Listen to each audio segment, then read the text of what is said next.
एक पहाड़ी पर खड़ा था ब्लैकवुड हवेली, अंधेरा और भयानक। लोग फुसफुसाते थे त्रासदी और बेचैन आत्माओं की कहानियां। हवेली सालों से खाली पड़ी थी। एक परिवार यहां रहता था। एक के बाद एक दुर्भाग्यपूर्ण घटनाओं ने उनकी खुशियों को लील लिया। ब्लैकवुड परिवार गायब हो गया। पीछे कोई निशान नहीं छोड़ा, सिवाय अफवाहों और हवेली के भीतर की भयानक मौजूदगी के। कोई भी पास जाने की हिम्मत नहीं करता था, सिवाय बहादुरों के या मूर्खों के। तीन दोस्त राहुल, प्रिया और अमित एडवेंचर पसंद करते थे। भूतों की कहानियों का मजाक उड़ाते थे। एक दूसरे को ब्लैकवुड मैनर में एक रात बिताने की चुनौती दी। ये तो बस एक पुराना घर है, क्या होगा सबसे बुरा? हाँ यार, बस फॉर फन है। इन कहानियों को गलत साबित करते हैं। मुझे नहीं पता यार, ये जगह मुझे डरावनी लगती है। ये एक डेर था, हिम्मत की परीक्षा। सूर्यास्त के समय वे पहुंचे, उस बेचैनी को अनदेखा करते हुए जो उन पर हावी हो रही थी। लोहे के दरवाजे अजीब आवाज करते हुए खुले, जैसे उन्हें चेतावनी दे रहे हों। वे अंदर दाखिल हुए। जैसे जैसे अंधेरा बढ़ता गया, उनकी हंसी फीकी पड़ती गई। हवेली सन्नाटे में थी। यह एक पुरानी विशाल हवेली थी जो अब वीरान और सुनसान पड़ी थी। रात के अंधेरे में हवेली की खिड़कियों से झांकती परछाइयां और दरवाजों की चरमराहट एक अजीब सा माहौल बना रही थी, धूल भरी और मकड़ी के जालों से भरी हुई। हर कोने में धूल की मोटी परत जमी हुई थी और मकड़ी के जाले हर जगह फैले हुए थे। ऐसा लग रहा था जैसे इस जगह को सालों से किसी ने छुआ भी नहीं हो।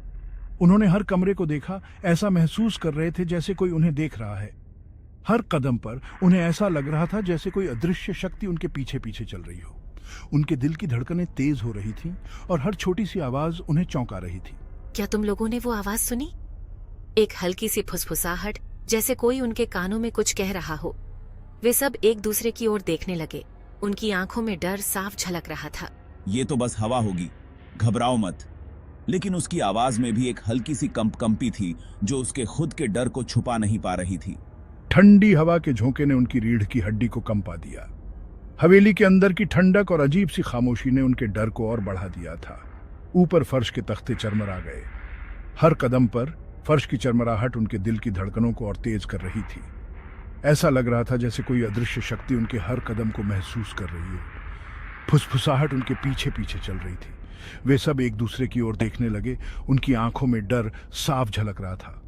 हर कोने से आती फुसफुसाहटें उनके डर को और बढ़ा रही थी। यार, ये जगह सच में क्रीपी है। उसकी आवाज में डर साफ झलक रहा था। वे सब एक दूसरे की ओर देखने लगे। उनकी आंखों में डर साफ झलक रहा था। उन्हें एक लाइब्रेरी मिली। यह एक पुरानी विशाल लाइब्रेरी थी जो अब वीरान और सुनसान पड़ी थी। हर कोने में धूल की मोटी परत जमी हुई थी और मकड़ी के जाले हर जगह फैले हुए थे। किताबें फर्श पर बिखरी पड़ी थीं, जैसे कोई उनके आने से कुछ देर पहले तक पढ़ रहा हो। हर किताब पर धूल की मोटी परत जमी हुई थी और कुछ किताबें तो फटी हुई और पुरानी लग रही थीं। ठंडी हवा के एक झोंके ने दरवाजा जोर से बंद कर दिया। दरवाजे की आवाज ने उनके दिल की धड़कनों को और तेज कर दिया। वे सब एक दूसरे की ओर देखने लगे। उनकी आंखों में डर साफ झलक रहा था। वे उछल पड़े। उनके दिल तेज धड़कने लगे। डर रेंगने लगा। हर छोटी सी आवाज, हर हल्की सी फुसफुसाहट उनके डर को और बढ़ा रही थी। वे सब एक दूसरे की ओर देखने लगे। उनकी आंखों में डर साफ झलक रहा था। हवेली की खामोशी और अजीब सी ठंडक ने उनके डर को और बढ़ा दिया था।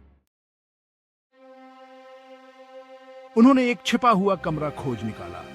यह कमरा वर्षों से बंद था और किसी को भी इसके अस्तित्व का पता नहीं था।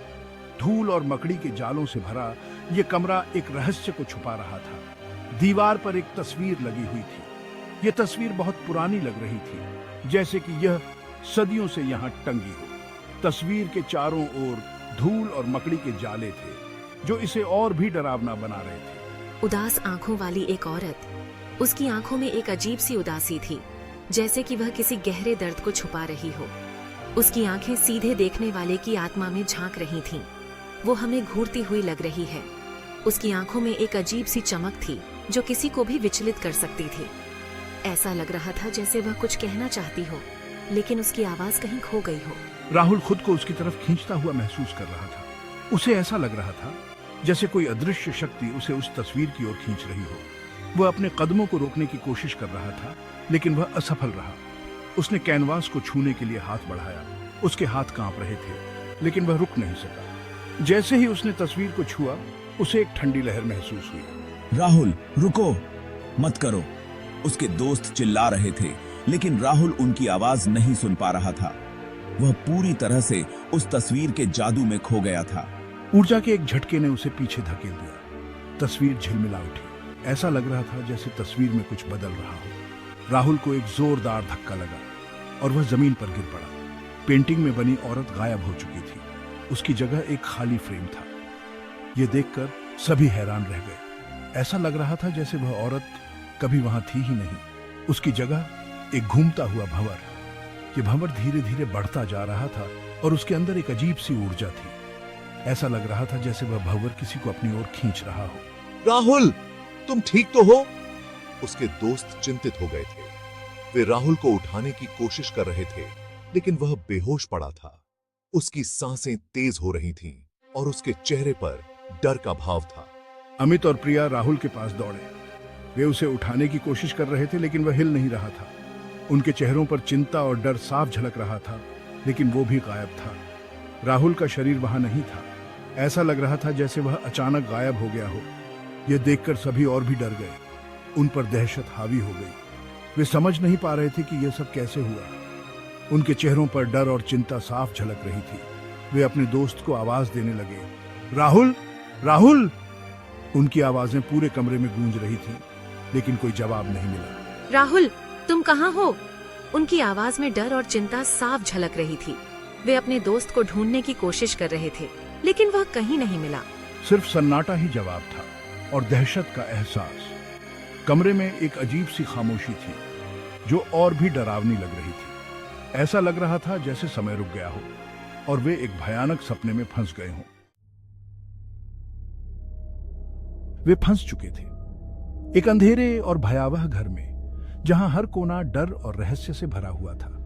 वे नहीं जानते थे कि इस घर में कदम रखते ही उनकी जिंदगी हमेशा के लिए बदल जाएगी। घर जिंदा लग रहा था, जैसे कि उसकी दीवारें, फर्श और छतें सब कुछ देख और सुन सकती थी।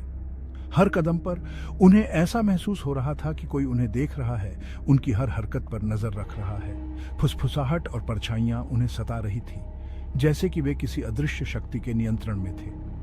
हर कोने से आती आवाजें, हर परछाई जो हिलती थी, उन्हें और भी ज्यादा डराने लगी। उन्हें डर के सागर में धकेल रही थी। उनके दिल की धड़कनें तेज हो गई थीं और हर पल उन्हें ऐसा लग रहा था कि कुछ भयानक होने वाला है। क्या तुमने वो सुना? क्या हो रहा है? हर आवाज, हर हलचल उन्हें और भी ज्यादा बेचैन कर रही थी। वे समझ नहीं पा रहे थे कि इस घर में क्या हो रहा है और कैसे इससे बाहर निकला जाए। तस्वीर वाली औरत अब एक भूतिया साया बनकर हॉल में घूम रही थी। उसकी उपस्थिति ने माहौल को और भी ज्यादा डरावना बना दिया था। उसकी उदास आंखें उन पर टिकी हुई थी, जैसे कि वह कुछ कहना चाहती हो, लेकिन उसकी आवाज कहीं खो गई हो। उसकी आंखों में छिपा दर्द और पीड़ा उन पर भारी पड़ रहा था। हमें यहां से निकलना होगा अभी। लेकिन वे जानते थे कि यह इतना आसान नहीं होगा। हर दरवाजा, हर खिड़की बंद थी और वे फंसे हुए थे। उन्होंने भागने की कोशिश की। वे हर दिशा में दौड़े, लेकिन हर बार उन्हें निराशा ही हाथ लगी। घर ने उन्हें अपने जाल में फंसा लिया था, लेकिन हर दरवाजा बंद था, जैसे कि घर ने खुद को उनके खिलाफ बंद कर लिया हो। वे हर दरवाजे को खोलने की कोशिश कर रहे थे, लेकिन सब बेकार था। हर खिड़की कीलों से बंद। वे बाहर की दुनिया से पूरी तरह कट चुके थे। उनकी चीखें, उनकी पुकारें सब बेकार हो गई थीं। मदद के लिए उनकी चीखें अनुत्तरित रहीं। कोई भी उनकी मदद के लिए नहीं आया। वे अकेले थे इस भयानक घर में फंसे हुए। ये बेकार है, हम फंस गए हैं। उनकी आवाज में निराशा और डर साफ झलक रहा था। वे समझ नहीं पा रहे थे कि इस स्थिति से कैसे बाहर निकला जाए। हवेली ने उन्हें बंदी बना लिया था, अपने अंधेरे में निगल लिया था। यह घर, जो कभी एक सुंदर और भव्य हवेली था, अब एक भयानक और डरावना स्थान बन गया था। उनका भाग्य सील्ड हो चुका था। वे इस घर के जाल में फंस चुके थे और अब उनके पास कोई रास्ता नहीं बचा था। ब्लैकवुड मैनर की दुखद कहानियों में एक और अध्याय जुड़ गया। ये घर, जो कभी खुशियों और हंसी से गूंजता था, अब दुख और पीड़ा का प्रतीक बन गया था।